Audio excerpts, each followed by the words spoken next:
हेर ओहो पानी पऱ्यो होइन रहेछ चिया पानी त ऊ यसरी खा हुन्छ नि ओ यता भात पाक्यो उखाएर त सिर्जना भात उगाएर पुग्छ के भाउजू नि बख्रा खाजा खाएर कति केटाहरू कस्तो काम गर्नेहरू छ हेर्छु ल हेर्नुपर्छ म पर हेर्छु है छ कि छैन रहेछ भात नफाल्न त्यसरी छानामा अल्झिन्छ हामीलाई नि सोध ल यिनीहरू मात्र खाँदो रहेछ चिया त आम्मा लु यसरी चाहिँ भएन यहाँ भात पका पर्मिला भात पकायो तिमी अघि तिमी के थियौ माथि अघि त इन्जिनियर माथि त्यहाँ नु एउटा खुट्टामा इन्जिनियर थिए मैले घन्टा माथि बसेर एउटा खुट्टामा मैला लागेछ ल भगवान यहाँ भात पकायो इन्जिनियरले बल्ल माटो बल्ल बस्छ यसलाई भएन भिडे भात पकायो भात पुग्दैन होला है पर एक भाडाले तिमी चाहिँ इन्जिनियर बेसी त्यो अर्काले पकाएको मात्रै डाडु नहलाउ ल यत्रो दामी मासु यहाँ हेर्नु खानु मन लागेन कसले पकाएको यो अहिलेदेखि यस्तो हेर्दा त रातोमा रातो छ कुनी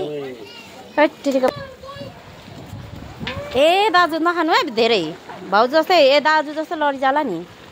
यसले पुग्ला दाजु भरे दाल दाल नबनाउने हो ए त्यसो दाल छैन दाल छैन त्यही सिस्टमले बनाऊ है तिमी चाहिँ के गर्दैछौ है यता दाजुलाई अहिले दाजुलाई पर्मिला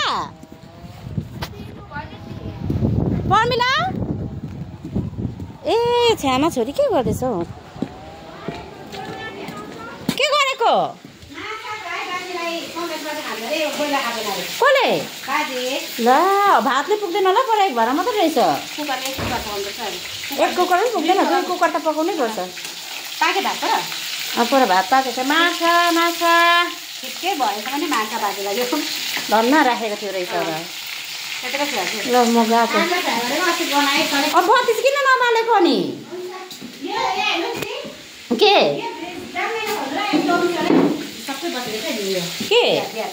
यहाँ पो बिहान राख्यो ला चाबी लाउनु पर्थ्यो काम गर्नको लागि बिहान यसरी आम्बो कतिवटा छ ए हुन्छ धेरै खाने तर बिहार खाने बेसी हुन्छ भरे लास्टमा पहिला रम दिएर मात्रै है रम बाँडेर मात्रै बिहार निकाल्नुपर्छ नि रम कति रहेछ